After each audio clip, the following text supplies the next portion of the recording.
going to be easy, but it is possible. We've seen it happen over and over and over again, and that's why we get people in rooms like this, and we put all of this work together. That's why we sacrifice time on a Saturday to show up, because we know it makes a difference.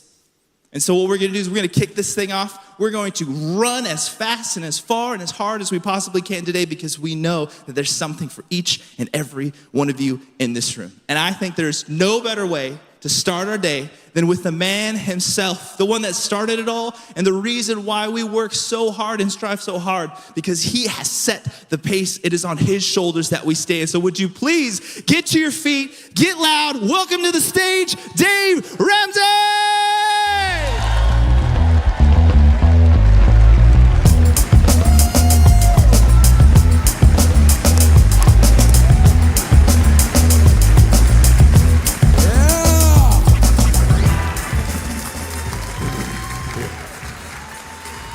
No other conference that you've ever been to can you say Wolfman Jack made a mocktail on this stage.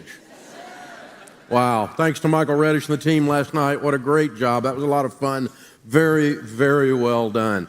So, last week, we had 5 million minutes viewed of The Ramsey Show on YouTube in 1 week. It's bizarre. We were one of 4 podcasts in history for a while there that had over 1 billion downloads, and last week we were at 1.5 billion downloads. 1 billion. That blows my freaking mind. And now over 1 billion views on YouTube as well. It's crazy, y'all, what is going on. But when we look back, I mean, it started, of course, as a talk radio show, and it was called The Money Game, then it was called The Dave Ramsey Show. Now it's The Ramsey Show, and it's on podcast, YouTube, talk, Sirius XM, everywhere. Anywhere you can get anything, you can find the thing. I mean, we're everywhere. We put it out everywhere.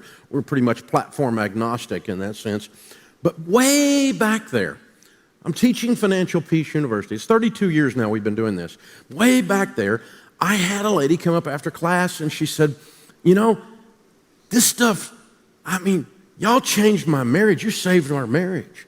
I'm like, honey, it's not a marriage class. We're teaching about mutual funds. The sex class is down the hall. I mean, it's like, what are you talking about, saved your marriage? And then people would come up and go, you know, I changed my career and I make 6 times more than I used to make because of the stuff you taught. I said, I wasn't teaching on careers. And then one guy came up and he goes, I lost a bunch of weight. Another guy came up and he goes, my mother-in-law was driving us crazy and we learned to tell her no and set boundaries. And I'm like, I wasn't teaching. They got all that from that show. I couldn't figure it out. And then it took probably a decade for it to dawn on me, because I'm a little thick, that really what was happening was we're talking about life through the lens of money, and people's lives are being touched in every area through the lens of money. And I went, oh, that's what we do. We're not a money thing, because money goobs are just money goobs. All they do is just your mother's 401k boring meeting, right? Thing. And we're not that. We're about life. And money just happens to be the lens through which we open up the door for some people. But nowadays, of course, we're into the whole mental wellness area with Dr. John Deloney's success and Ken Coleman's success in the career area. So 14 years ago, I got this bright idea to do this thing called a SMART conference. This is the 14th year. And I thought, well, what we're going to do is, since we're touching all these areas of lives, we're going to bring out thought leaders and experts in every area of your life and bring them onto the stage and bring solid content and all in one day. I mean, we're going to deal with relationship issues and boundary issues, and we're going to deal with career issues and money issues, and we're going to take the whole day and unpack that. And we started doing that originally with people that were friends of mine that were authors in those spaces. And now, as we've grown the stable of Ramsey personalities, now it's all Ramsey personalities covering those subject areas, which was the plan all along. That part was a plan. And so here we sit. So today, you've got an all-star lineup. some of the best-selling authors in America today in these spaces. Some of the thought leaders, some of the best, most viewed YouTube channels and podcast downloads and their individual shows. I mean, Smart Money Happy Hour is a major hit, as an example. And so these people are moving the needle all through the day, and I'm blessed because they're on our team. Rachel Cruz, my daughter, will be up here talking about money, of course. George Camel, absolutely unpacking. His new YouTube channel has gone bananas. Jade Washaw is coming in. She's 1 year on the team and already a fan favorite. Absolutely incredible. Ken Coleman, Dr. John Deloney in the mental health area and the relationships area and career areas. And then I'll wrap up the day, of course. Hey, lots of surprises throughout the day, but this is full on some of the best in the world on this stage today, and I'm very proud of them. Very proud that you guys are here. So what can happen is you got all these different areas of your life, and almost all of us have one area that we're strong in, or two areas that we're strong in, maybe three. We've always got at least one area we could work on. And even the ones we're strong in, we could get better at. I mean, I'm really good at the money thing, but I could even do better. And I'm really good at some of these other things, but I definitely could do better in some of these other areas. So be watching and go, hey, I'm gonna get better in all of these areas. I'm gonna incrementally move the needle, because if you move the needle in all these different areas all the way around, you can do anything if you take a step at a time. That's where we came up with the baby steps, a step at a time, right? How do you eat an elephant? A bite at a time. So back in my 40s, my wife decided, she's a health nut, which is wonderful because she has zero body fat, and she's my wife. That's wonderful. It's also simultaneously shaming. But she decides she and some of her little running herd, she runs with this herd of women down at the Y, and her little running herd are going to run a half marathon. And I'm like, well, that's cool. And she goes, but you have to come down and support me. And I'm like, well, why do you need support if you're going to run it? I just do it. And so anyway, I went down and it was amazing. I'd never been, if you've never been to a half marathon and watched it, it is a spectacle. Particularly the gun going off and all these people starting a long day right down through there, and it's like, man. And so I drove around, figured out the thing and park, and I'd run out and be there and yell, and then drive around, and 10 minutes later I'd be in another place and yell and all this stuff. But I came away from that with this interesting experience. You've had this experience too. I'm watching some of these people run, and I'm going, how are you going to make it 13 miles? You ever looked at people and you're going, and it's like, it was some unusual styles. You know what I'm saying? And I had this moment, and this is the moment you've had too at different things. I'm like, crap, if that guy can do it. You ever had that moment? Then I know I can do it. So I got the bug, man. I started training, and I ended up running about 10 or 15 half marathons in the next couple of years. And then one day I was sitting in my office. We gathered up for prayer before the show, and 2 or 3 people standing around. We had a bunch of guys on our team, a bunch of young guys on our team, and some of them are like Ironman triathletes and all this stuff. So one of my Ironman guys was standing there, and he goes, so Dave, you're going to run the Music City Marathon, which is like 40,000 people run. It's like it's wonderful. And I said, yeah, I'm going to run the half. And he goes, well, that's weird. I've never known Dave Ramsey do half of anything.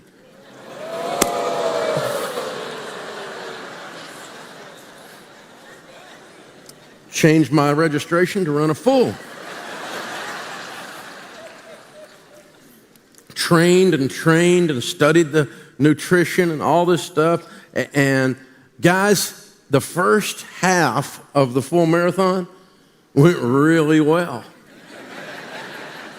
But somewhere around mile 16, I blew an IT band, and if you don't know what that is, there's this thing running down the outside of your leg, and so I'm hitting every water station, woofing Tylenol and Advil, and they're like, sir, you can't have all that, and I went, too late, I'm going with it. It's like, and so just catch me if you can, and here I go, right? And man, I won't tell you my time, but I will tell you that I finished.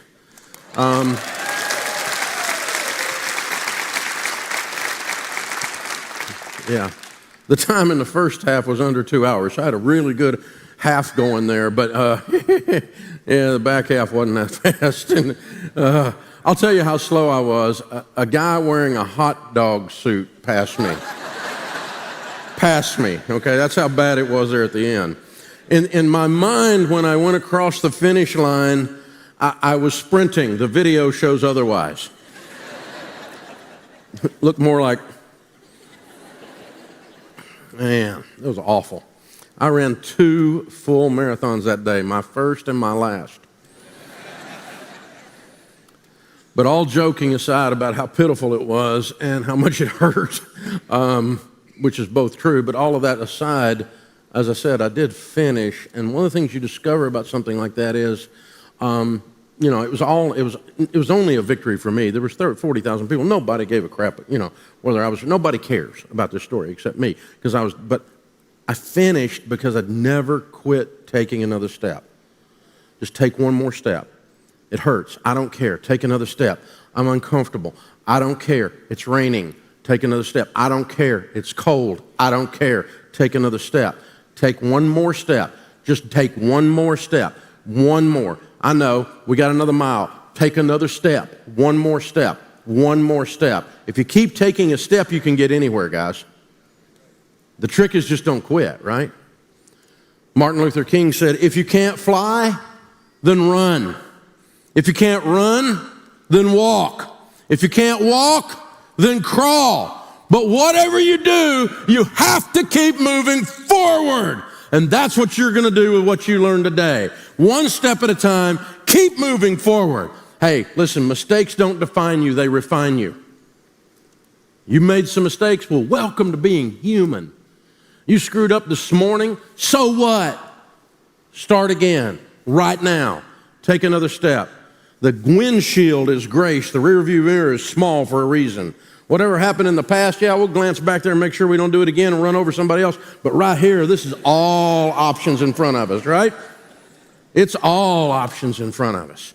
So to kick the day off, this young man is on fire. I just finished his new manuscript, reading it, and wrote the foreword to his new book that will come out. We haven't officially announced it yet. You're the first group we've told about this. You'll start hearing about it soon. It'll be on pre-sale for Christmas and will come out in January. It is absolutely incredible, lights-out manuscript. This book is going to go so big. I am so pumped about it. And this guy is his YouTube channel. He has the gift of snark, which is one of my favorite spiritual gifts. And he can really bring it and keep you guys on your toes. So please welcome to start our day, the one and only George Camel!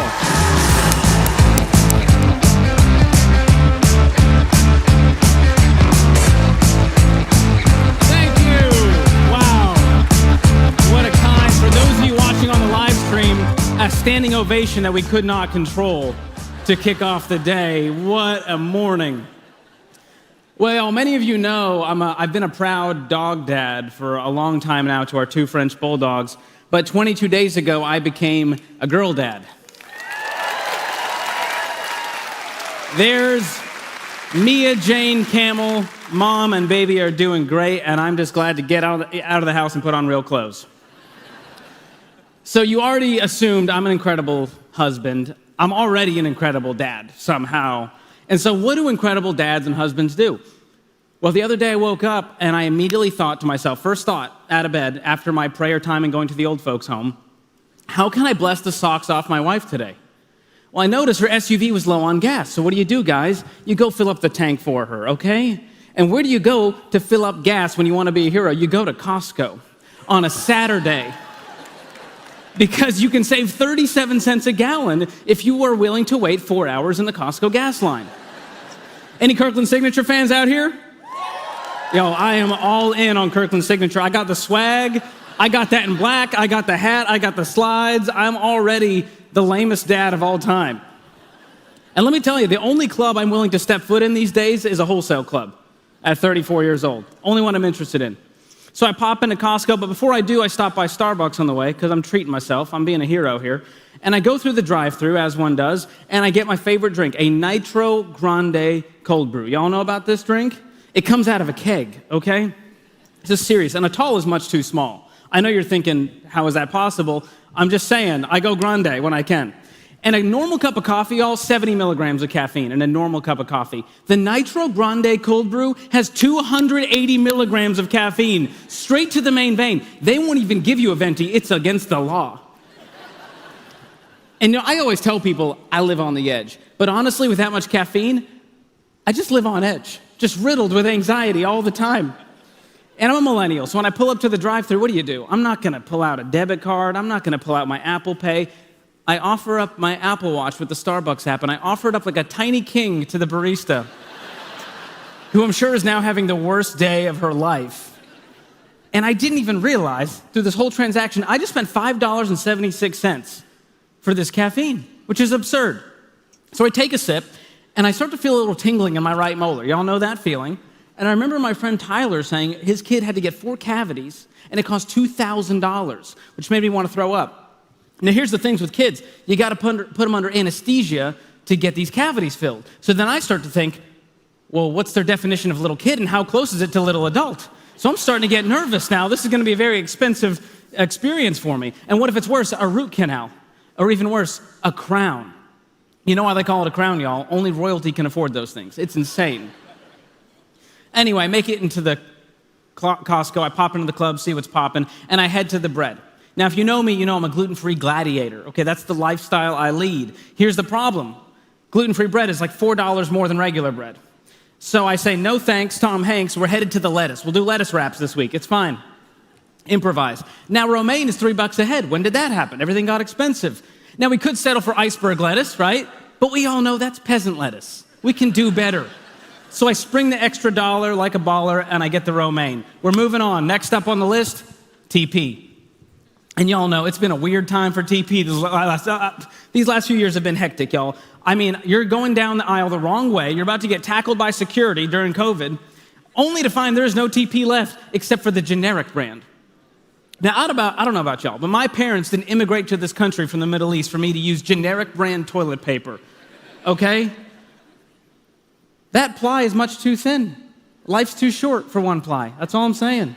And then they try to confuse you with marketing. Y'all know Big TP is out to get us with their marketing. You got the 6 double, it's 12 regular, 7 giant, 15, carry the 2, square root of 7, and you get a migraine. It's exhausting. And let me tell you, I've had it up to here with Charmin's potty math. And so I did the math for you guys once and for all. So take notes in your workbooks, live stream at home, make sure you're writing this down. This is the most life-changing information you might get today. Here's how it goes down. 6 double rolls equals 12 regular rolls. That's 2x. You tracking? 6 giant, get that phone. Someone answer that. Is it your mom? Okay. 6 giant equals 14 regular rolls, right? 2.3x. 6 great rolls is 17 regular rolls. Then we get to 6 double plus. That's 19 regular rolls. Then we move on to 6 mega rolls, which is 24 regular rolls. Then they got the kids in the marketing meeting and they said, kids, we need something better than mega. And the kids were like, mega plus. And so they went, all right, mega plus, that'll be 27 regular rolls. That's good math. They said, kids, we need something bigger than mega. Super mega! Okay, 6 super mega rolls, 36 rolls, y'all. So if you take nothing else from this talk, remember this. Super mega is the best bang for your butt.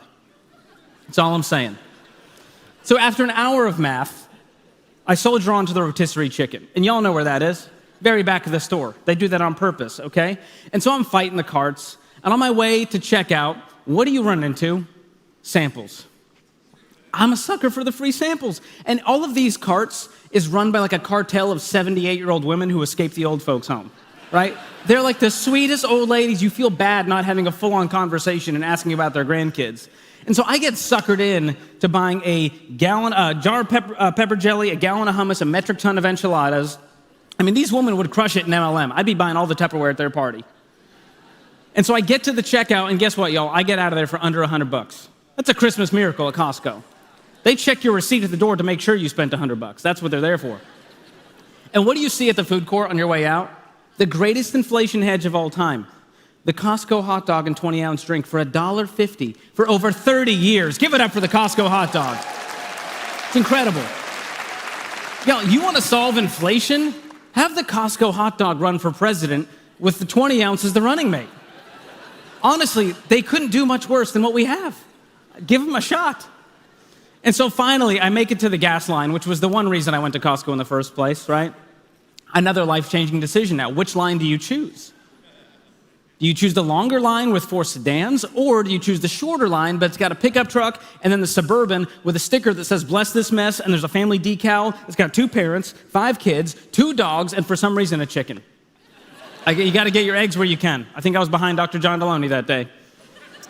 So I'm doing the math, and I prayerfully choose the sedans.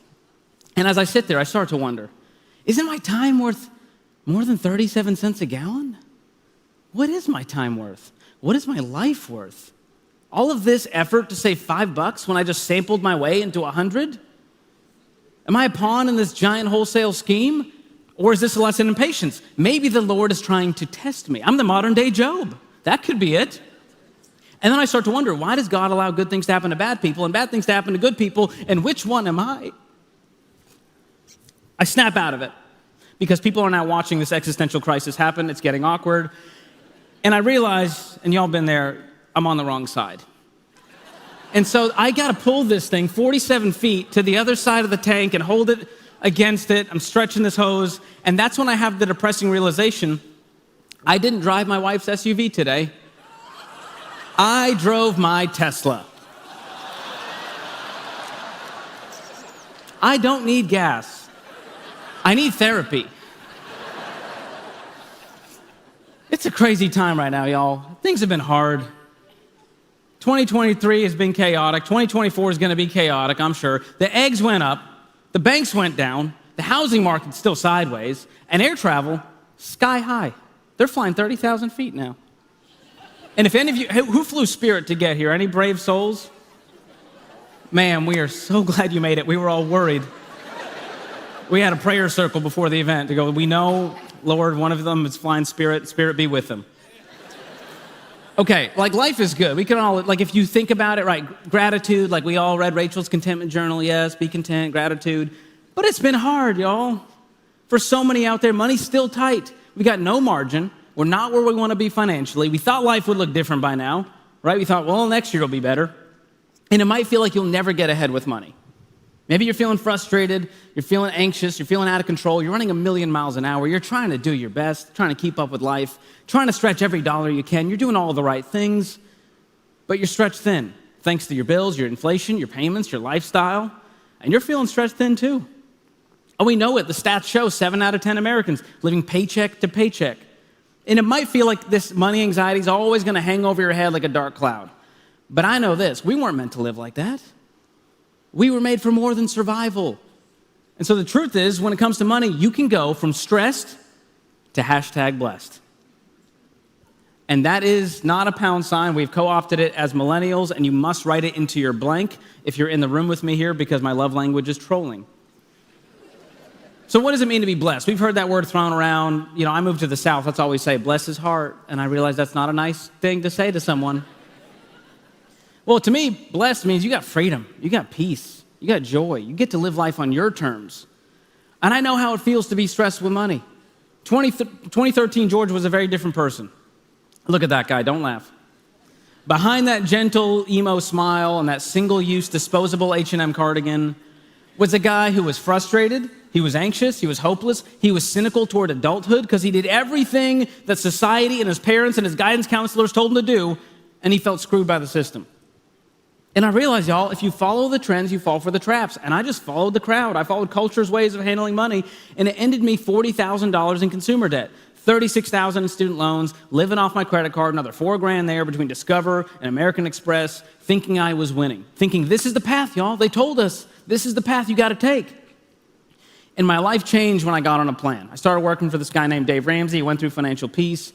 And I found out about this stuff called the Ramsey baby steps. And over 10 million people have followed this stuff to get out of debt, build wealth. Many of you in this room have followed it, and you know it works. So let me tell you how this works. Baby step 1, $1,000 starter emergency fund. Once you get that, baby step 2, we're paying off all of our debt using the debt snowball, except the house. Then we move on to baby step 3. We got no payments now. Let's save 3 to 6 months of expenses in a fully funded emergency fund. Then we move on to baby step 4, investing 15% of our household income into retirement. Baby step 5, we begin to save for our kids' college funds so that they're not burdened with the shackles of student loan debt. Then we move on to baby step 6. We got our mask on, we're investing, the kids are taken care of. Now we can pay off the house early. Think about that. And once you do that, you're at the mountaintop. Baby step 7, the world is your oyster. You get to build wealth and give like no one else. It's a good place to be, y'all. So if you're in the room here, circle the baby step that you're on, star it. That is your one mission that you're focused on. Some of you might be at that 4, 5, 6 stage, doing them all simultaneously, but a lot of you are going, I'm just getting started, man. I got some debt to pay off. I need to get that emergency fund built up to get a buffer between me and life. That's your mission. Now, remember 2013, George? Well, he didn't stay that way. Following the baby steps, I paid off $40,000 in debt in 18 months.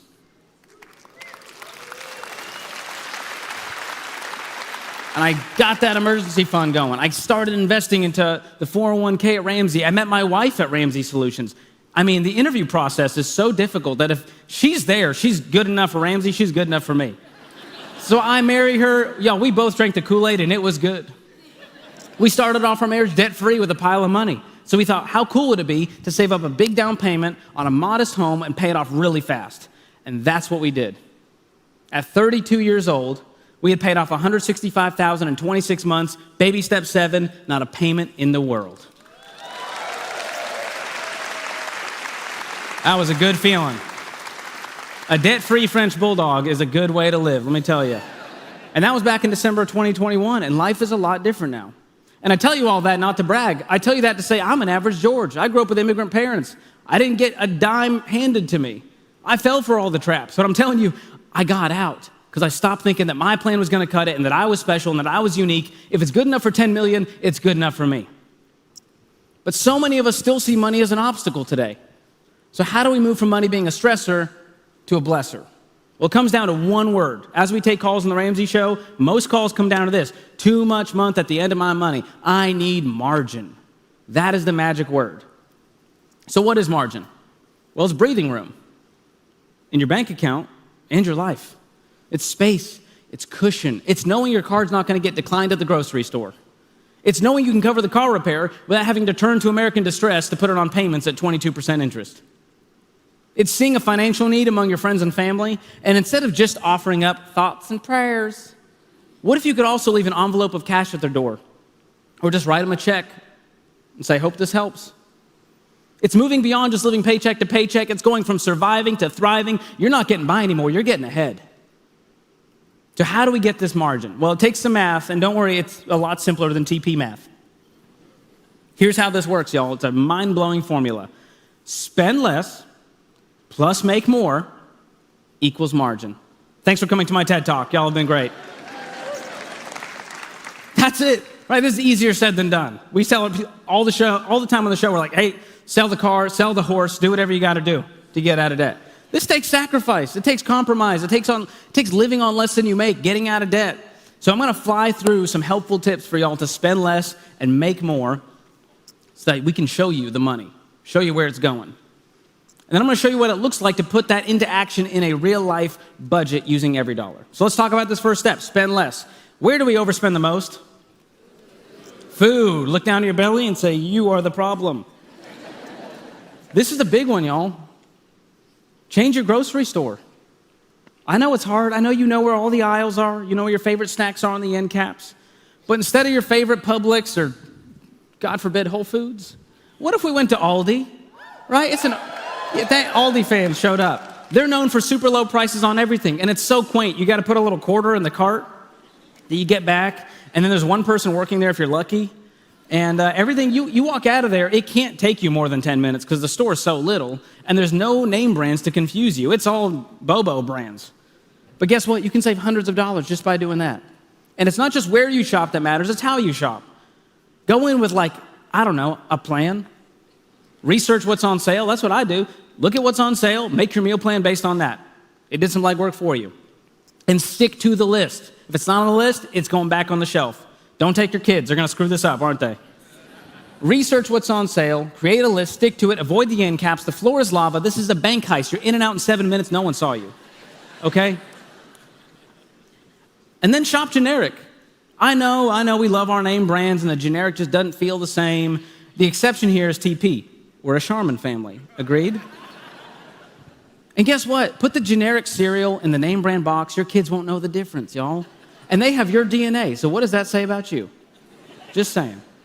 Next on the list, we got eating out. That's a big one. I've been harangued on social media for saying that it's cheaper to eat at home than eating out. Isn't that crazy? People think it's cheaper to eat out. Restaurants have a 300% markup on their food in order to cover all the overhead, cover all their bills, and make profit. And so if you're in baby step 1 through 3, this is easy. Cut it out for a season. And if you're in baby steps 4 through 7, it might still be a good idea to cut back. And like Mom always said, there's food at home. Never like to hear that, and now I'm going to be telling little Mia that one day. And besides food, another budget buster is subscriptions, y'all. Are we just exhausted by these subscriptions? I mean, I feel like an auctioneer just listing them out. We got apps, cable, Apple TV, YouTube TV, Netflix, Hulu, HBO Max, Disney Plus, Peacock, Spotify, Apple Music, Amazon, Audible, Birchbox, Peloton, Paramount Plus. Are you broke yet, y'all? It all adds up. If a subscription isn't changing your life, and none of them are, by the way, time to cut it. And pro tip for my iPhone users, take out your phone and go to Settings, click on your name, then click on Subscriptions. And you'll have a little list of all the reasons you don't have money left over. So hit the cancel button on those and see if you can live without it for a little while. Android users, this is also very simple for you. Take your phone out, throw it away, and get an iPhone. It's time. It's time. I want the best for you. I want what's best. I want you to live like no one else, okay? I'm kidding. Don't throw it away. Sell it for $20 or whatever it's worth. Get some quick cash. Now, most of these subscriptions, y'all, they're wants and luxuries, if we think about it. You can survive without them. The only thing you really need is food, utilities, housing, transportation, and the redeeming love of Jesus Christ. Everything else is gravy on top. Anything else is just, we're thriving in today's society. But it's hard to get control over spending. So I developed a simple way to become a smart spender, and I cover this in Financial Peace University Lesson 5. I'll give you the Spark Notes right here. And it spells out SMART because I love an acronym, and I even got the team to buy these really expensive letters behind me just for this talk. So kind of them.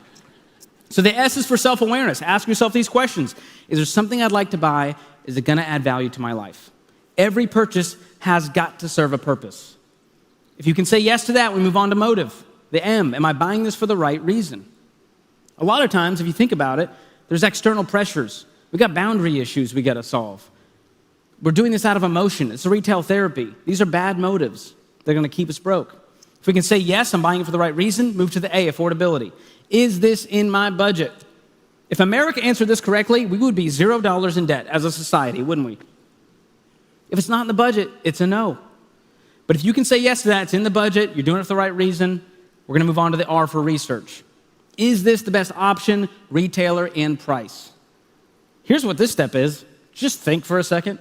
Don't do something impulsively. Search for that promo code. Don't just walk into the store and see something on the shelf and buy it. Do a quick search online.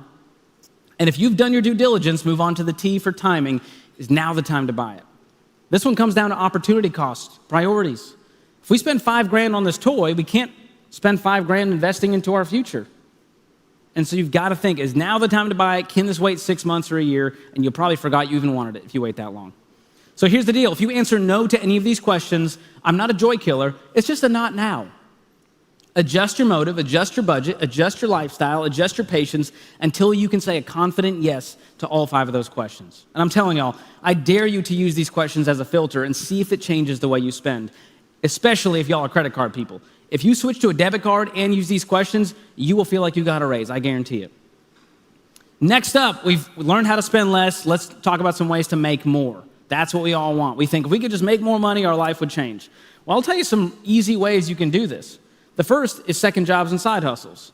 More effort equals more income. A lot of people, they ask on the show, hey, what is something I can just do from my bed while scrolling on my phone that can make hundreds of dollars a month? I'm like, those are the people that will pay you to go do stuff for them in the real world. They're paying for convenience. So the best money you're going to make is getting out there and busting your butt. And so turn your skills and hobbies into a side hustle. If you're a teacher, you can tutor. You like to bake for events and weddings and make smash cakes for little 1-year-old birthday parties. Get creative, put yourself out there. Post in your neighborhood Facebook group, see what happens. And regardless of skills, there's things anyone can do. If you got a driver's license, you can do these things. Deliver food, groceries, packages through apps like DoorDash, Instacart, Amazon Flex. You can make good money doing this stuff. We had a debt-free screamer say he made an extra $30,000 in 1 year doing Uber Eats as a side hustle. Now, it took time, but it wasn't difficult. And there's opportunities right there in your neighborhood. Dog sit, dog walk, babysit, house sit, handyman work. I know you can make good money because I pay these people a lot of money for the convenience of handling this stuff for me. And with the magic of the internet, there are things you can do from home, customer service jobs, virtual assisting, and all of this adds up, y'all. What would happen if just one spouse, one person, a single person, did a few of these? 2 or 3 nights a week, you did a few hours. Well, that could be $125 a week easily. That's an extra $500 a month to help you accomplish your goals without having to beg your boss for a raise. Another place to find money, your own house. I did this week. I started listing all the stuff that was been sitting in my attic, and I put it on Facebook Marketplace, and I was like, who's gonna want this junk? Well, apparently I wanted it at one point. And so go to your garage, your attic, your basement. Y'all, our garages have become storage units in America today. And then we get a storage unit because we can't fit everything in our other storage unit. It's insane. Become a minimalist. It's trendy right now. You'd be shocked at what people on Facebook are willing to buy because you bought it at one point. And guess what? If you want it later, you can buy it at a discount from Facebook Marketplace. All right, so there's a few ways to spend less and make more, but the only way to actually know that any of this is working, to know that you're gaining traction, is to get on a budget. Give every dollar a job. You've got to give every dollar a job. We don't want our dollars unemployed like Uncle Larry. We saw how it worked out for him. It's not pretty. So we're going to do a live budgeting demo right here in Chicago. Live streamers are going to be watching along. Are you guys wanting to do this? This is dangerous. All right, if y'all are ready, say, show me the budget. Show me the budget. Nerds. So Justin from our team is back there. He's the Wizard of Oz. They don't trust me with a live computer while talking to you all. I understand completely. So we've got our world-class budgeting app, Every Dollar, up on the screen. And let me walk you through what's happening up here. At the top, we've got our income, and then below that, it's all of our expenses. It's that simple. This is a financial mirror. We're actually just planning for the month ahead. How are we going to spend? So I need a volunteer here from the front, someone I don't have to yell at. He is reluctant, ma'am. He's going to fight me if I do this. Does anyone want to play? Okay, sir, over here. What's your name? Thomas. Give me a hobby that you like. This man has no life. He comes to financial events on Saturdays. What was I thinking? What is it? He's a fisherman. You catch anything? Oh my gosh. A fake fisherman. That's even worse. Okay, we'll take it. You're a fisherman in this example. What, favorite restaurant?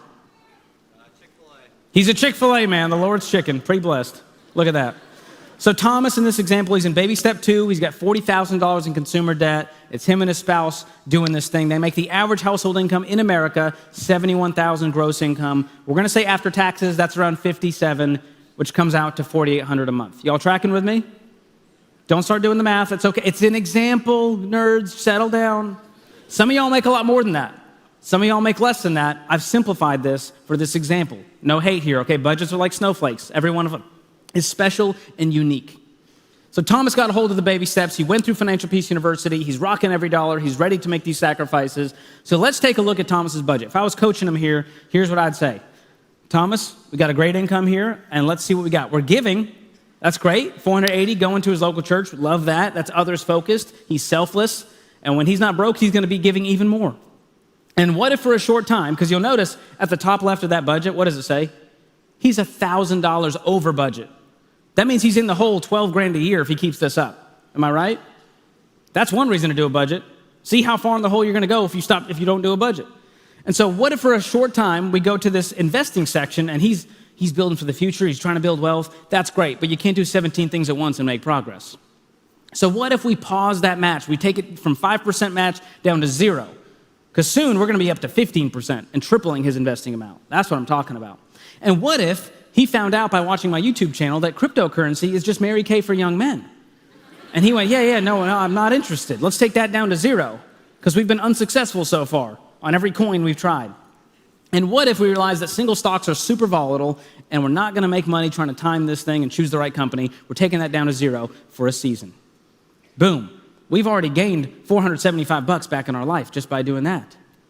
Now we're going to move on to his savings goals. Love that he's trying to save for vacation and travel instead of hope the credit card companies bless him with enough points. But right now, he's just traveling around his neighborhood, dog sitting and dog walking. So we're going to take that down to 0 for a season. He's going to be going on some baller vacations later on. Now we got housing. Not a lot he can change here. Let's assume that he's doing great in all these categories. He's turning the lights off. He's got his lease or his mortgage he's paying, and that's all good and gravy. Transportation's next. Thomas drives a big old truck. He's a truck man. right? Is it lifted? Is it a suspension lift, or was it one of those cosmetic ones you used to try to impress your buddies? It's cosmetic. All right, I learned this. He's a pavement princess is what we call those people. It's really fun. So we're going to move on down to food. Remember, we talked about this. He's in baby step 2, y'all. What are we going to do with this eating out budget? Slash it down to 0. Sorry, Chick-fil-A can wait. The chicken will still be there. Now, groceries. He's been a Publix and Whole Foods man, but he's going to go try out Aldi for a season. And guess that's what that's going to do. It's going to cut his grocery budget down to $4.50. We just slashed their food budget in half, and they're still eating good in the neighborhood. Now, household essentials, they got to have their Charmin. We're going to leave that one alone. We're not messing with that. But let's go down to lifestyle here. Y'all see what already just happened? We're already in the black. We were $1,000 under. We're $325 over already. But let's see what more we can do, because we got debt to attack. This gym membership, he's going to one of these fancy gyms that has like a sauna and the steam room. Nah, we're going to the judgment-free zone known as Planet Fitness, all right? So we're going down to $10 from 70. And cable, what are you even watching, Thomas? What's on cable? Football's on cable. Well, you know what? You're going to go to your buddy's house and have some community. John Delaney would say that's healthy. And so let your buddy pay for cable. We're going down to 0 on cable. And then he can choose one streaming service to keep. What do we want to keep? Disney Plus. Sir, you're a grown adult. What are you watching on Disney Plus? He got kids, sure. I get it. I've been watching Bluey by myself. That's what's up. All right, we're going to cut everything except for Netflix. How's that? Cut Hulu down to 0. Who needs Spot? We'll just listen to music on YouTube and Pandora. We're fine for a season. We're going to cut Apple TV. Amazon Prime, y'all. What are we going to do here? This is a dangerous one. This feels like Price is Right. This is so fun. They're saying keep. All right, Justin, let's keep it. I don't want to get this crowd too riled up. But let me remind you, one of the reasons you're broke is because of Amazon, right? One click, you got 17 boxes. I don't even remember what I bought. It's like Christmas morning, unwrapped gifts. Cell phone, $100. Let's say they're doing great there. They're on like Mint Mobile or one of these plans. All right, fun money and shopping. Can we cut down? Because he's not doing much fishing these days. He's not doing much of that. We're going to cut down to 50. And then insurance, let's see what we have going on here. Let's leave insurance. We love that he's got term life. He's got his health insurance, his renter's insurance, his auto insurance. And now we get to the debt. Look at this, y'all. 40 grand. There's all of our payments listed out. We got them listed smallest to largest in balance. But look what happened, y'all. We got $529 left. But could we do better to pay off debt faster? Because right now it's going to take him years. What if we could make more? Let's go back up to the top, and let's say he implemented some of these side hustles, and he's making $500 a month extra. Just him. And let's say he started selling some of this old fishing gear, and he started selling it on Facebook Marketplace, and that made an extra $75 a month. He started going to yard sales to flip stuff. This man's a savant now. So we got 500 on the side hustle. We got 75 selling stuff. Now, can we pay off some debt with an extra $1,000 in margin, y'all? Say yes. There we go. Let's see what this does. I've done the math for you. Credit card number 1. Let's see what the balance is on that. 2,000 balance. It has gone in 2 months using this debt snowball method, and it's gone. Boom, we freed up a payment. Now we can throw that at credit card number 2. On top of all the margin, that's gone in 3 months, down to 0. Freed up another payment. Now we get to the student loans. Those payments are coming back with a vengeance, baby. We got an 8,000 balance on that first one. It's gone in 5 months, now that we have more payments freed up. And that next student loan, we got the neighbors coming over now to watch. This is getting exciting. And it's gone in 8 months. That $12,000 student loan, bye, Felicia. And lastly, we've got the old car payment for that truck. We've got $20,000 loan left, $450 payment. And guess what? 5 months later, he's completely debt-free. How incredible is that? 23 months is what just happened, y'all. We fast-forwarded. How cool is that? Now get this, y'all remember those numbers, right? This is real life. I'm not a magician. We were in the hole of 1,000. Now we're up 2,000. Can we save up an emergency fund pretty quickly with 2,000 extra bucks? Can we begin investing 15% and still have margin left over to save for our kids' college? Can we save for vacations without hoping to be blessed with enough miles and points? Yes. Now we can pay off the house early. Now we can give more. We're not worried about our bills. We can worry about other people's bills. That's where life gets fun. You can bless them with outrageous generosity. You can leave a legacy. Y'all, margin puts us in a different place, financially, emotionally, spiritually. That's what I want for all of you. It's not about money. It's about, let's talk about money so we can stop talking about money. For the first time in your life, if you do this stuff, you're going to feel like you're in control of your money instead of it controlling you. And with more margin in the bank, You got more margin in your life to focus on what really matters. You got more time and money than you've probably had in years.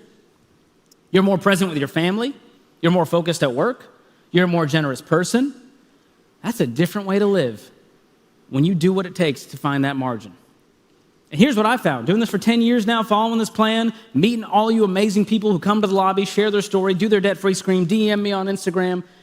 Margin gives you options. And options leads to freedom. And that freedom, that gives you peace. And that peace gives you joy. And all of that leads to a more meaningful life, a life well spent. God bless you guys. Thank you so much, Chicago. Appreciate y'all. Thank you. My guy. Hey, something that we say a lot, that we hear a lot at Ramsey Solutions is don't despise humble beginnings. Because there's probably some of us in this room that feel like, oh man, I'm just at the very start. But we remind ourselves that we all start somewhere. And just because that's where you are doesn't mean that's where you have to stay. We all start somewhere. We don't want to despise humble beginnings. And our next speaker, I think we have a picture of a humble beginning right up here. Aww. Isn't that stinking adorable? You guys, I'm sure if you have not heard of Jade Warshaw by now, you are missing out. She is like a bullet train. She is electricity. She is fire. She is fireworks. She is everything. And I'm excited for her to come and to speak to you guys, to bless you guys, to keep the momentum going today. She started with us in 2022. She's been taking calls on the Ramsey Show. She's got an incredible story that she's going to share with you. I'm so excited for you guys to hear from her today. So please welcome to the stage, Jade Warshaw.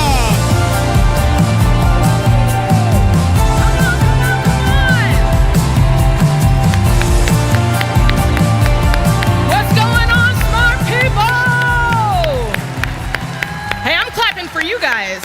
I'm clapping for anybody who's given up a Saturday to learn about money, okay? Also, I want to say hello to the people on the live stream. Thanks for joining us. It is so good to be here. So, $460,000 of debt. I was 26 years old, and I had $460,000 of debt. Whew. So it was summertime in South Florida, and it was hot, all right? And I said to my husband, pull the car over, because I couldn't take it anymore. The credit card companies had called my phone what felt like dozens and dozens of times, and it wasn't even noon.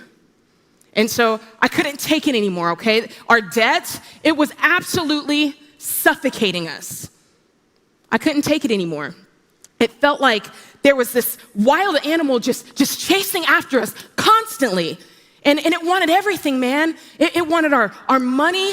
It wanted our joy, our future, our marriage, our hope. That wild animal was debt. And it seemed that no matter how fast we ran, we just couldn't get away fast enough. And so there we sat in our old Jeep Liberty in the back of an old parking lot. It was actually a bank parking lot, which is kind of funny, but I remember it was so hot, the AC in the car was working so hard to just barely blow like lukewarm air on your face. You guys know what I'm talking about? But there we sat, trying to figure out, man, what happened? Like, how did we get here? We didn't intentionally get here. And I remember having the distinct thought, man, I'm repeating some of the same financial cycles I thought I would never repeat. And it wasn't supposed to be like that. I mean, we were a couple just like anyone else looking for their happily ever after. And somehow along the line, we found ourselves in $460,000 of debt. Now, I don't know about you, but that's suspiciously close to $500,000 of debt. It's a bag. That's what the kids would say anyway. It's a bag. And it makes me think of the scripture. It says, your adversary, the devil, it says he walks about like a roaring lion, seeking whom he may devour. No wonder it felt like there was a wild animal after us. There was. And let me tell you, we felt a lot like Sunday dinner, okay? And just for the record, because I know some of you out there, you're like, Jade, $460,000 of debt. Oh, you paid your house off. Congratulations. No, ma'am, no, sir. We're not talking about mortgage debt, okay? I wish it was the case. I'm talking about down and dirty debt, okay? This is what I call real deal debt. This is the type of debt where, to be honest, you've really got nothing to show for it but like a stupid look on your face. And now I've been told that if you look close enough, you can still kind of see the stupid look. You're not supposed to laugh at that. Don't laugh at that. $280,000 of it was student loans. Then we had, of course, $20,000 in credit card debt, 2 cars that we couldn't afford, a Jeep and a Hummer. And let me tell you something, with that student loan debt back then, they weren't offering forgiveness checks, right? We were in it by ourselves. But then I realized something, 6-figure debt, $460,000, that might not be normal, but 6 figures of debt is normal. I read a stat the other day that said the average millennial goes into the workforce with about $117,000 of debt. That's just for one person. So just imagine that one person, that one millennial gets together with another person, as we often do, called marriage. They're already almost $250,000 in debt. And they haven't even had a chance to do stupid together yet, right? It's just their individual stupidities. I can say that because I've done it. That's not a dream, man. If that's the dream, that's actually a nightmare. And if that's normal, 6 figures of debt being normal, can I just tell you guys, can I just be real candid with you? Normal sucks. Can I say that? Yeah. I know this is a church, but we can say that. Normal sucks. Normal's being in so much debt, man, you can't breathe, you can't function. And I know that well. I remember Sam and I had so much debt, we couldn't afford to pay it all every month, right? And so we had to decide, okay, which bills we're gonna prioritize and actually pay, and which ones, have to talk to the hand for a minute. It was like that. I remember not having enough money for groceries. And so what I would do is I'd go to the grocery store on a Friday after 5 p.m. Now, I'm not suggesting this. This is a horrible idea, but when you're desperate, you do desperate and broke things. I'd go after 5 p.m. and I'd write a check knowing it was a bad check for $60 because that's what I needed for groceries. And Sam and I's thought was, okay, they can't process it, right? Like it's the weekend, they can't process it. So that gives us 2 days to, do some work and maybe we can get some money in the account before that check bounces. And sometimes we did, and it worked out, and sometimes we didn't, and we got hit with those fees. There were times when AT&T couldn't afford to pay them, so they were constantly shutting our phone off. Man, and the few times that they didn't shut our phone off, my phone was blowing up with 1-800-PAY-ME, right? Bill collectors. And so I learned to keep my phone on silent and keep it face down like that because I didn't want anybody seeing 1-800-PAY-ME calling my phone line. Too many of you guys can relate to this. Y'all know what I'm talking about. And some of you, maybe you're judging me very hard right now, and that's also fine. I will accept that judgment. But a lot of you already know, man, debt is destroying your day-to-day life. You feel that. You feel debt eroding your future. I don't have to tell you guys this. You already know debt. It turns your blessings into burdens, right? We've all experienced that. We know that debt will put rifts and barriers in the relationships that we care about most, right? That's why when your kid asks you for lunch money and you're living paycheck to paycheck, you snap off on your kid, right? It's not them, it's your financial situation. We all know that debt will keep us in jobs that we hate, right? Because at that point, you're just working to pay the bills. I got to pay the bills. It'll keep us in relationships that aren't good for us because we don't see a way out financially. Debt takes normal, everyday people and turns them into slaves. That's messed up. This verse right here really stands out to me. It says, "The thief comes only to steal, kill, and destroy, but I have come," talking about Christ, "that they may have life and have it to the full." Yes! There's another version that I like even more. It says, it's the thief's purpose. Like this is his only purpose, to steal, kill, and destroy. but it's my purpose, again talking about Christ, that they might have a rich and satisfying life. Man, that's good talk right there. Now here's the thing, because I already hear it. It's like, well, Jade, you're a Christian. I'm not really a Christian person. That's all right. I'm happy you're here. But I think we can all agree that based on that definition, stealing, killing, destroying, that sounds a lot like debt. In this case, I'm gonna go with, hey, debt is a thief, right? We see it killing our joy all the time, man. It's stealing the joy from our marriage. It's destroying our future. But Christ came. That's the part of the thing I like. That's the part of the verse. But if you pay attention, there's something about it that's very interesting. It says that we may have life and life to the full, that we might have a rich and satisfying life. Now, I don't know about you, but that's very interesting to me because the word may, the word might, it doesn't mean will, does it?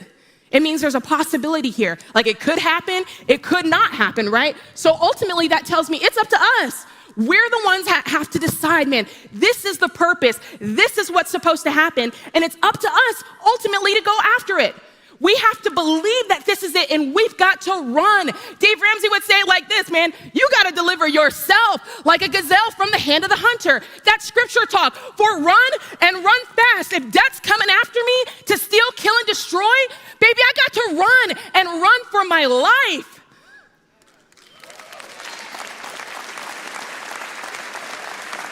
I will never build wealth if I don't first reclaim my freedom from debt. Now, here's the thing. It took Sam and I 7.5 years to pay off every cent of $460,000. Woo, 7.5 years. Yeah, you can clap for that. Thank you. And we did it. Guys, can I tell you, we did it following the principles in Financial Peace University. Now, you're going to hear an awful lot about Financial Peace University. And I'll be honest, I don't have time to go into all of it right now. You probably just know it as the baby steps, right? 7 baby steps.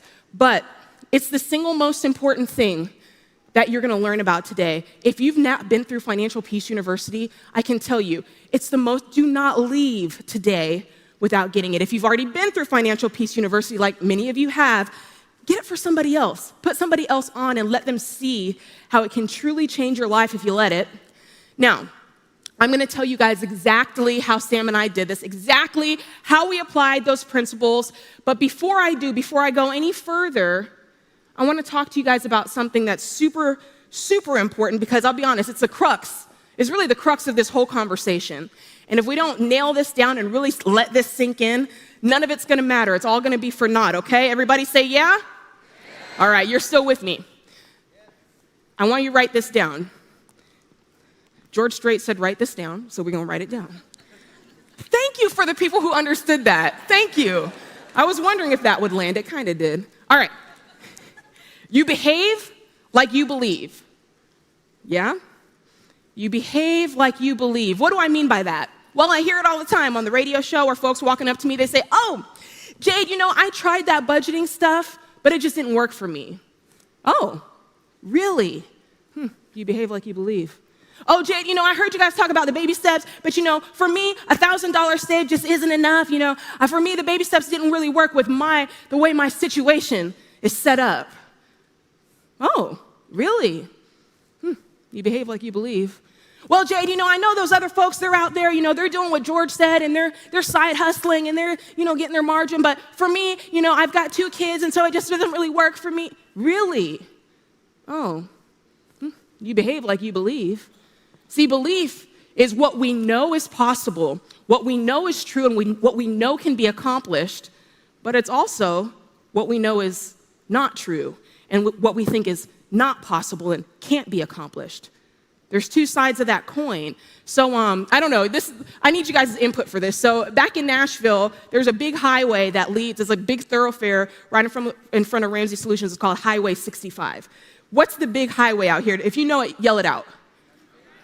90, Highway 90? So if I said right now, hey, why don't you go in and play in some traffic on Highway 90? You would be like, I I believe that that's a terrible idea, Jade. I'm not gonna go do that because I believe that I could get injured. I believe it's not great for my health. I believe it sets a bad example for the children.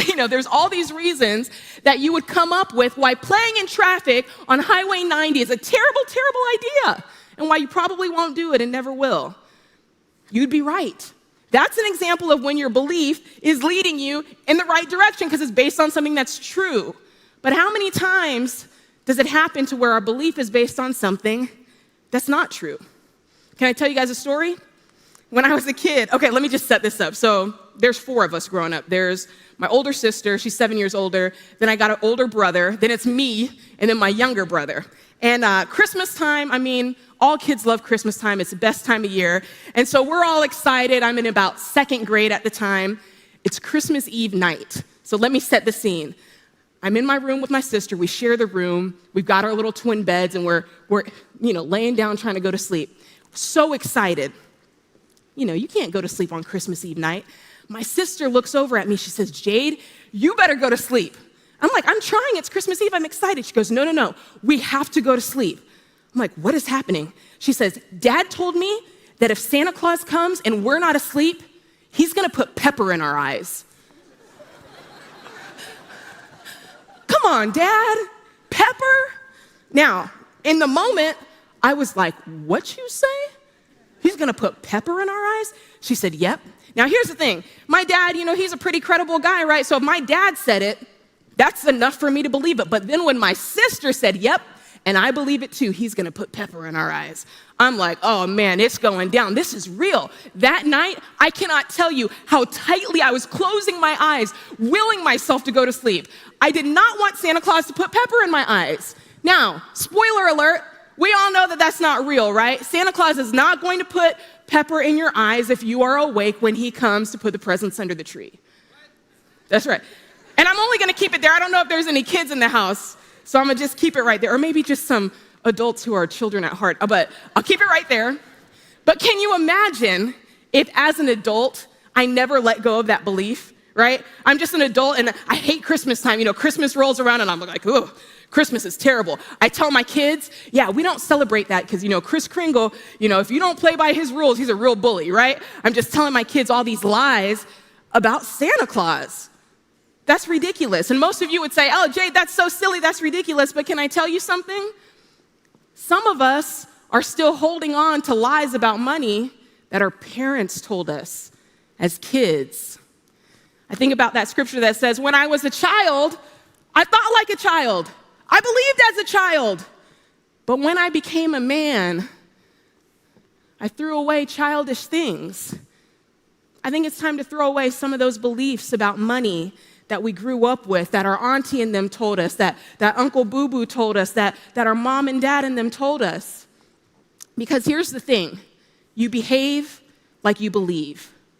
You behave like you believe. And here's the thing, if behavior is the car, man, belief is in the driver's seat. Think about that. Think about that. You're not gonna be able to do this plan if your belief is not right. If behavior is the car, belief's in the driver's seat, so you have to ask yourself, where are you going? All right, now that I put that little nugget out there, I told you, I was gonna tell you exactly how Sam and I paid off this debt, and I'll be honest, you're gonna walk out of here today and you're gonna feel like a freaking genius. You're gonna be like, man, I know exactly what to do, that's what I want. There were 3 things that we pulled out of the teaching in Financial Peace University that we were able to apply right away. I'm talking about immediately. Okay? We are able to do thing 1, thing 2, and so will you, and you'll even be able to get started on thing number 3. Everybody say yes? Yes. All right. Step 1, thing 1, you got to stop borrowing money, okay?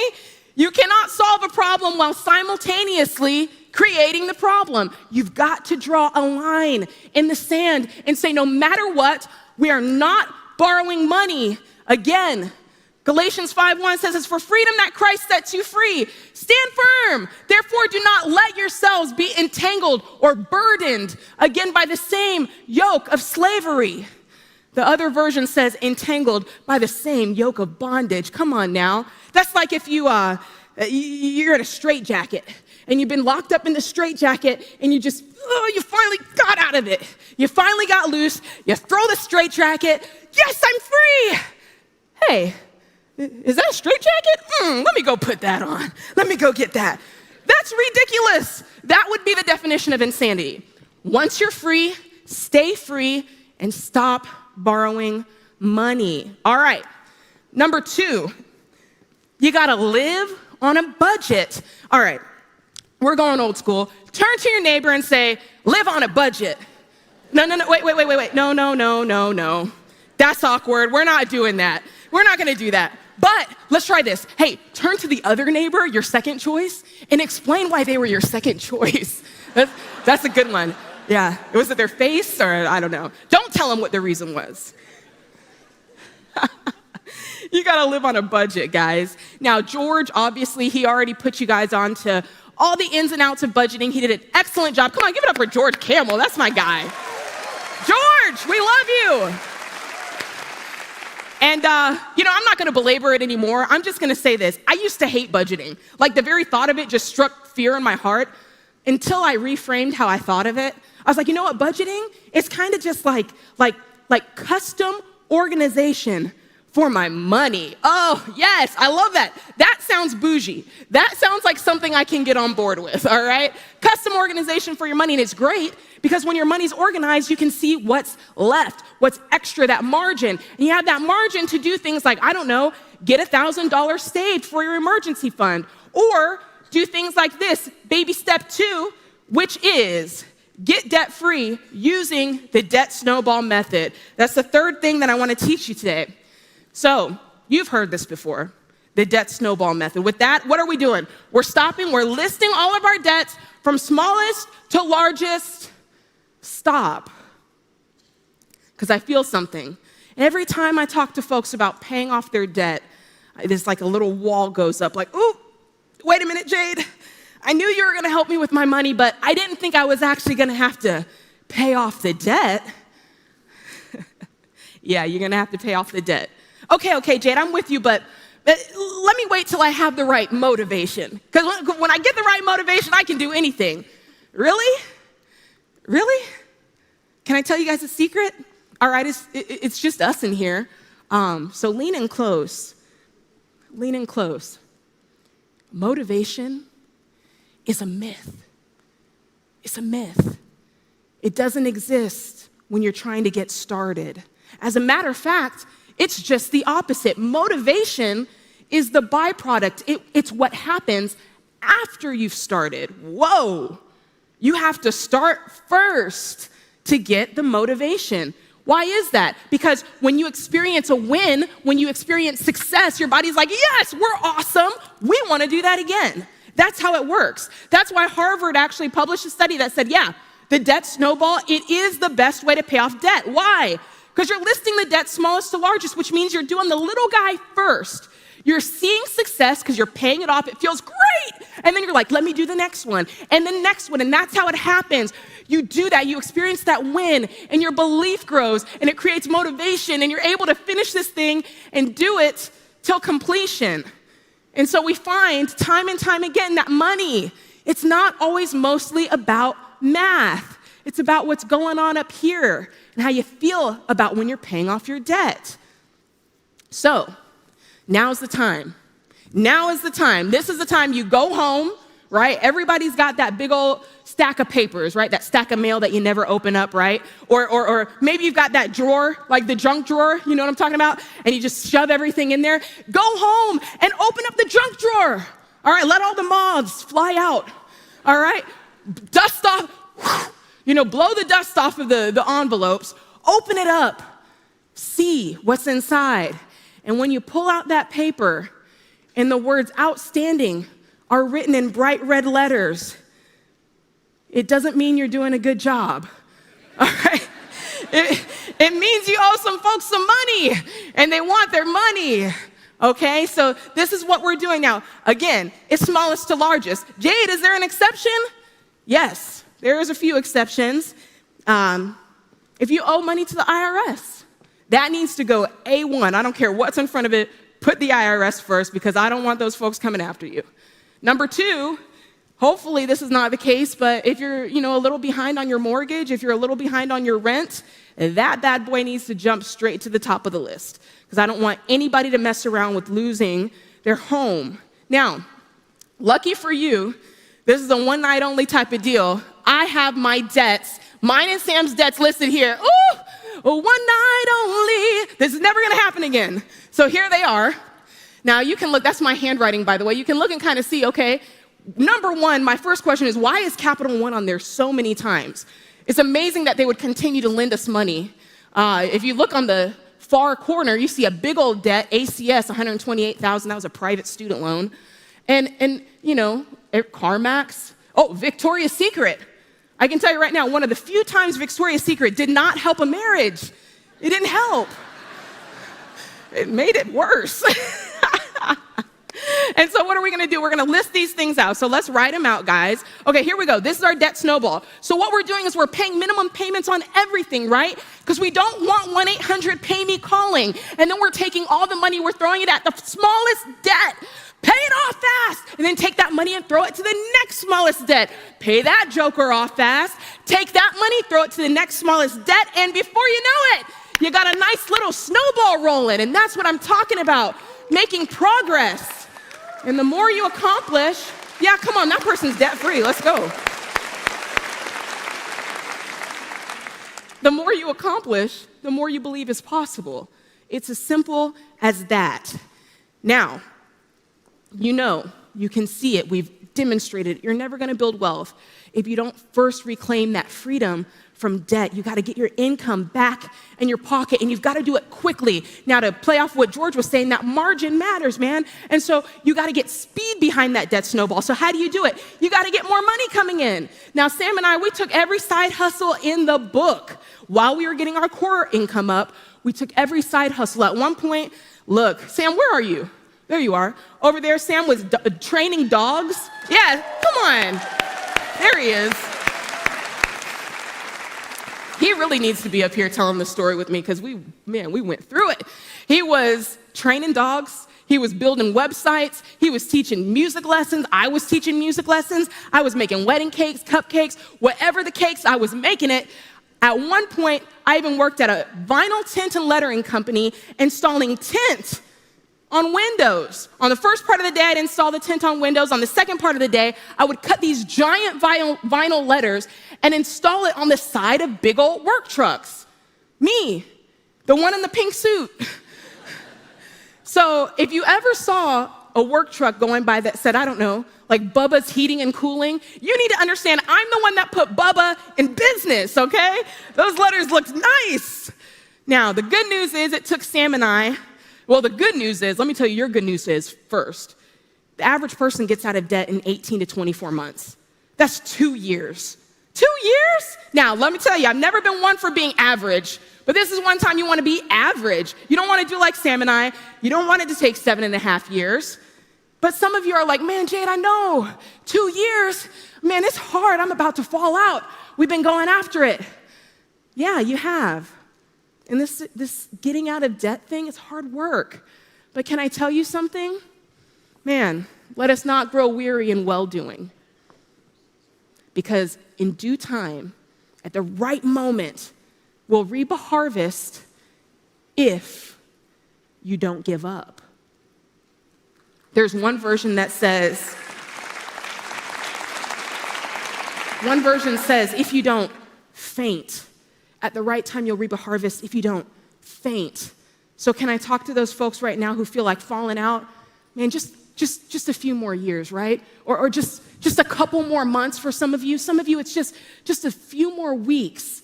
Hang in there. You will reap a harvest at the right time if you don't give up. Now, Jade, what about me, Jade? Because I'm kind of like you and Sam. I'm going to be in this thing for about 5-6 years. Is there ever a time to take a break? Yes, there is. Thank God for breaks. If you're in this thing more than the average amount of time, yeah, you do need to take a break. 3-4 years, 5 years, 6 years, heaven forbid more. You need to set up milestones, okay? That you can take a quick breather. Come out the water for a minute and just take a breather. Now, we're not setting ourselves back, right? This is not intended for you to lose motivation, lose intensity. You just need to think of yourself as like, like a humpback whale. All right, you're just swimming along, and you come out of the ocean for just a moment of majesty, and then you're right back in. You keep swimming. That's how it goes. You're a humpback whale, all right? Now, you take your milestone, and before I close, a word to the married folks, because I got to talk to my married folks. Make some noise if you're married. Yes! You guys sound like you're happily married. I love that. Happily married folks. Now, I'll be honest with you. I found out a stat that really shook me. It said only 43% of married folks combine their money. That is shocking to me. Only 43%? Because I found out, look, we know the stats, why it's a good thing to combine your money. People who combine their money, they build wealth 4 times faster. All right, they're more likely to buy a home and real estate together. It says they're more likely to stay together over the long haul when you combine. And another thing is this is amazing. It just says, hey, they're happier. They're happier people. Now, I'll be honest, when Sam and I first met, I don't know, I just was like, yeah, we're combining our money. That's what we do. I didn't really think much of it. And I'll be honest with you, when I met Sam, I had no idea how much debt he had. But when he told me how much debt he had, $230,000 of it was student loans that came from my guy. I said, oh, Lord, thank God he's good looking. Thank you, Lord. That's the only thing thank you, Jesus. It's worth the debt. Yes, Lord. Oh, boy. But I had to work on what I call a vocab rehab. And some of you guys have to do that too. Because some of you guys go home and it's like, that's my income, and that's your car note, and this is my money, and that's my savings. No. Vocab rehab says all of this is ours. This is our money, and we're on a budget, and this is how we decide to spend our paychecks, right? Vocab rehab. Now, folks say all the time, okay, you guys got on the same page. What did it feel like to pay off that first debt? Oh, it was great. But the best way that I can describe it to you is, have you ever seen those indoor rock climbing walls? Yes? You know what I'm talking about? I've always been afraid of them because I'm afraid of heights. But one day, I said, I'm going to give it a go. I'm going to try it. So I go to the wall. They give me the harness. I'm like awkwardly putting the harness on, trying to get this thing on. But I start climbing. And I'm climbing the rock wall, and I'm like, whoa. Before I know it, I'm getting some confidence. I'm really doing this thing. I yell down to Sam, who's watching me. He's like far below on the ground. I'm like, Sam, look at this. I'm doing it. Look how high I am. He's like, yeah. It was weird because his voice was really close to me. And when I turned around, it turned out I'd not climbed the heights that I thought I'd climbed. But it's like that. Paying off debt is like that. Man, that first debt, man, it's like a little glimpse. It's like a little taste. And yeah, you're not very far off the ground, but the point is you started. And yeah, you might have a big old mountain to climb, but you're off the ground now. You started. There's no place to go but up. That first debt is just a glimpse, man. It's just a taste of what life is going to be like without the stress of debt and payments. I remember what it felt like to pay off that first debt. I also remember what it felt like to pay off that final debt. Standing in the center of what was then Financial Peace Plaza, yelling out those most coveted words. Y'all check this out. Very well done. All right, it's Jade and Sam from Fort Lauderdale, Florida. $460,000 paid off in 7.5 years, making $30 to $264. Count it down. Let's hear a debt-free scream. 3, 2, 1. We're debt-free! Yeah! That's how you do it right there, man. Yeah, baby.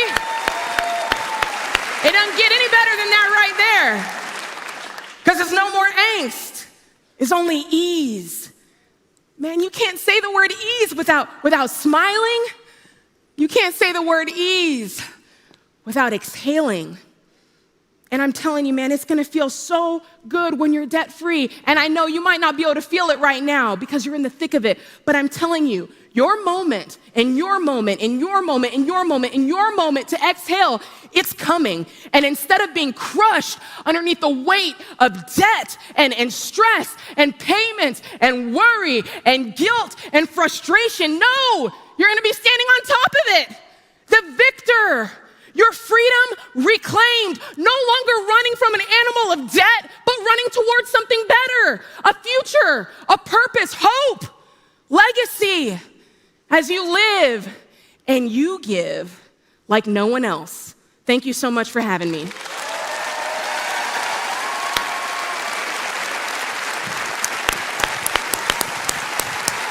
Woo! Yeah!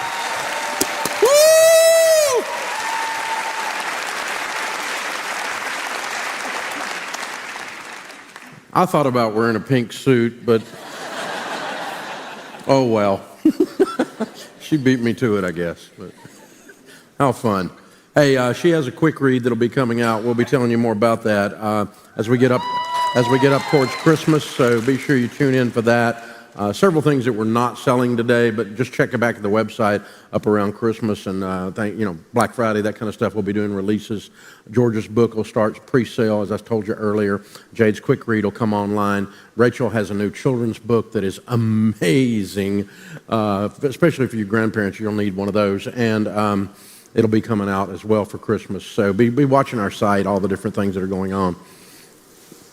So one of the things that we all discovered, whether we were cognizant of it or not, during the Fauci quarantine, was that it is not good that man be alone. The statistics of despair that Dr. John Deloney talks about, suicide, depression, all skyrocketed during the time that we were quarantined. The numbers probably will never accurately be counted. We were seeing it in our business because we see the money thing, it makes that stuff worse, and we were seeing it. And so coming out of that, many people, whether they're consciously doing it or unconsciously doing it, are treasuring this idea of having human contact again. It is not good that man be alone.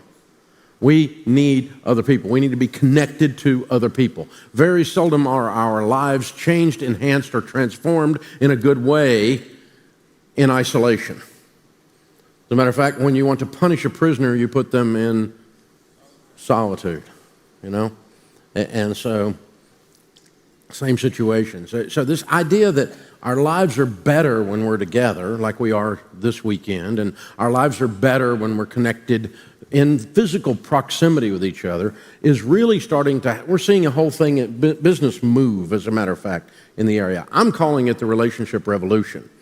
This idea that people are realizing that physically being in the presence of another person causes everything to be better, whether it's a business, whether it's productivity, whether it's creativity, whether it's just straight up relationships, whether it's the quality of the communication. Even, for God's sakes, Zoom has told their employees to come back to the building and work. I mean, that's how radical this idea is. Think about it. The irony of that is humorous, to say the least. So this idea of being on the same page and being in the presence of each other is a big deal. Now, how many of you have been through Financial Peace University? Wow. Looks like almost half the room. Good. Well, there's three kinds of people in the room then. There's those that went through it and it didn't work because you didn't work it, so you need to do it again. You failed. You flunked the class. There's those that went through it and everything's going really good, and you're in a good position to help other people with Financial Peace University and tell them about it. And there's those of you that have never been through it. In either case, every one of you need to listen to this. It's a big deal. This we have discovered now with 10 million people having gone through Financial Peace University.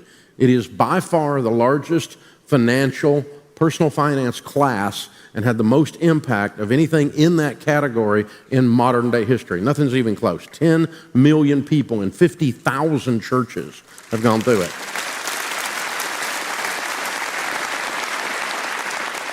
And of course, we've had the opportunity over the almost 30 years we've been doing it to dial it in and get the lessons even better every time we do them and get the process even better to where now we are positive it is the fastest, right way to follow these baby steps and do the right things in the right order, the fastest, right way to become a Baby Steps millionaire. The team's been working really hard. We've got the newest, latest version of the videos out. They're absolutely incredible. It's got George, Rachel, Deloney, me, teaching the lessons all the way through. And it's stuff you've never seen before. It's absolutely crazy. So what we're going to do for today, for you guys, and for those of you watching at home as well, is do the best price and the best bundle that we've ever done right now, because we're experimenting with some stuff, candidly, inside of Ramsey to figure out how we can help Financial Peace University get to more and more and more people. What is the key thing that causes that to happen? Because we know that it works when we do it. So if you were to purchase it today, you're going to get a free coaching session with one of our trained Ramsey coaches. That would cost you about $200 if you just bought that online. You're also going to get 12 months of daily coaching calls with a group with our coaches. That again would be about a $240 item. We're going to connect you up with the world's best budgeting app, $Every$, and it's showing up on all the websites now. Anywhere you look at rankings, it's right up in the top. If you're going to do budgeting, $Every$ is the way to do it. The $Every$ premium costs $69, and or $60. I'm sorry. It would make you connect to your bank. So when you buy something on your debit card, it shows up on your budget. And it shows right there, and you just enter it in, make sure, okay, that's food, and I can put that in from the grocery store, and I can move it over there, okay? And it helps you to keep the budget moving and makes it actually very easy to do once you get it set up and get it going. And then, of course, Financial Peace University is $79, and we're going to throw in my latest #1 bestseller, the Baby Steps Millionaires book as well. And for those of you in the audience physically, you'll leave with the book today. Those of you watching at home will get the book to you, obviously, when you sign up. Now, so the Financial Peace University bundle looks like this. You're going to be able to redeem the voucher at any time or help someone else do it. That's $579 worth of stuff. And we're doing it. This is just stupid. We're doing it for $69, okay? That's just crazy, y'all. And that's for today only, all right? Again, I'm trying to experiment with those of you that have been through about what it takes to get you to give it away to someone else. Maybe keep the book, give the thing away, right? Whatever. Or, one lady, we were doing this a while back. One lady bought 10. She goes, okay, Christmas is done. And so if you want to do that, we'll help you even more. Instead of $69, if you want to buy 2, they're $99 in pairs. So that's just nuts, y'all. I mean, that's barely buying the book. Just the books are now $30, retail and Amazon. So check it out. Make sure you're doing this stuff. Listen, if you follow this plan, it works 100% of the time. I mean, we have this dialed in. There's a lot. I can't fix my own car, but this I got fixed, okay? This stuff's working. I know how to do this. I'm the guy on this. Ramsey, the group that works on this at home, almost 1,100 of us in the building. This is what we spend our time and our focus on to be a blessing to you guys to make sure this happens. It will absolutely change your life if you do it. Those of you that have been through it, am I right? Okay. You can talk to them if they're clapping, all right? But, I mean, you buy it and set it out on the table as a coaster, and don't ever open the book or don't take the class, don't actually do the stuff, then it won't work, of course. But of course it works when you do it. That's why we've dialed it in and been able to turn the knobs on it and get this thing really going. The beautiful thing about it is I've gotten to meet a bunch of these baby step millionaires, people who followed the process, not only got out of debt like Jade and Sam, and then went on to become millionaires like George and his wife, okay, Whitney. And so, George is a 32-year-old millionaire. And he was a marketing intern. I mean, that's where he started. And it's not magic. It wasn't get rich quick. It took a decade, but he followed the stuff precisely. And of course, you're working on our team. You have a lot of positive peer pressure, right? So he's doing the stuff. But oh my gosh, this stuff, man, it's so fun to run into people. I ran into a guy at the hotel when I was checking out a while ago. He's like, man, Ramsey. And I'm like, yeah. He said, Ramsey, couldn't remember my first name. It was hilarious. But it's like, Ramsey. He goes, man, I'm a millionaire because of you. I said, you followed the baby steps? He said, yeah, absolutely, exactly, I followed them. Yeah, that's what happens, man. So that's cool. He doesn't need to remember my name. He's the hero. He went and changed his life. That's perfect. That's exactly the way it should be done. And I want to introduce you to a couple of my friends by video here. They're absolutely incredible. George and Lisa. So George, as you will hear, works at the water treatment plant in Los Angeles County. And he's been there for 40 years. And he followed the baby steps. They started taking Financial Peace University in 2012. They had already been doing some of the stuff. They were fairly smart. They didn't have a ton of debt, and they'd already been investing by the time they found us in 2012. But basically 11 years ago, he found us going through Financial Peace University, and it took the things he'd been doing, and then he started following the baby steps precisely and doing the steps, doing every little detail, the nuance, doing the budget, doing everything, and then he ends up being a baby steps millionaire. So watch George and Lisa. If he can do it, anybody can do it. Hey guys, it's Rachel. Okay, real quick, before we show you that video, I want to challenge you. Don't let the fire you're feeling right now end here. You can break the cycle of money stress, and Financial Peace University is your next step too. It's not just for people in the auditorium. You guys are getting the same deal Dave just mentioned. You get FPU, the Every Dollar Budgeting app, financial coaching, and Baby Steps Millionaires for only $69, but only for today. Seriously, the principles that we teach in FPU will change everything in your life. This class is the fastest way to beat debt and build wealth so you can stop living with all that money stress and change your family tree. I promise this journey is so worth it. But stuff like paying off debt and figuring out a budget also can be hard. That's why you've got to have other people around you who are going to encourage you and hold you accountable. And that's what happens in an FPU class. This is key, you guys. It's why FPU has helped millions of people, and I want that freedom for you too. But you have to decide that you want it, and you can do this. Remember that video that we promised? Well, check it out, because George and Lisa are proof that anyone can change their future.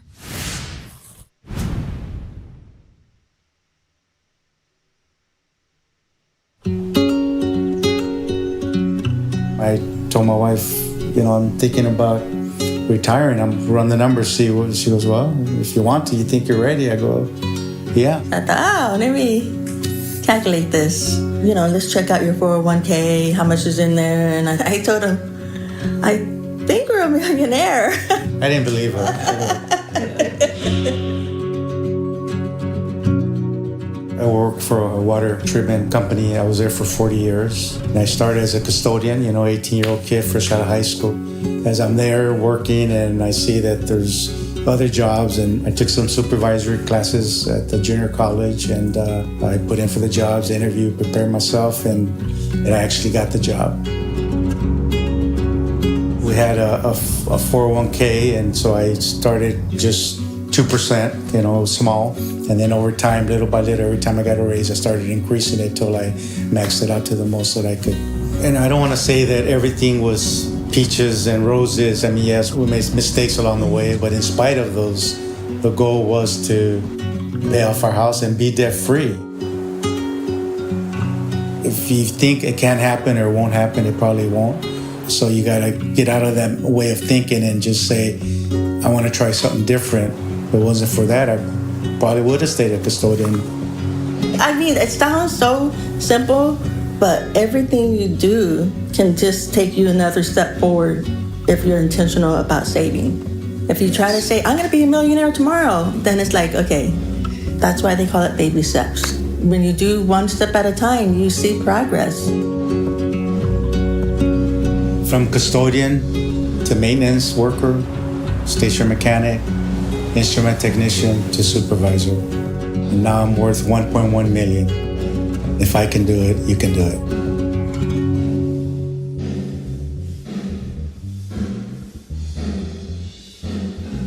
Gosh, what a story, you guys. And listen, if George can start off as a janitor and become a millionaire in America, then just think about all the things that could be possible for you. Believe that you can be next and don't keep putting this off. It's time to grab hold of the future you want and go and get it. So start FPU right now. You got this. Thanks for watching.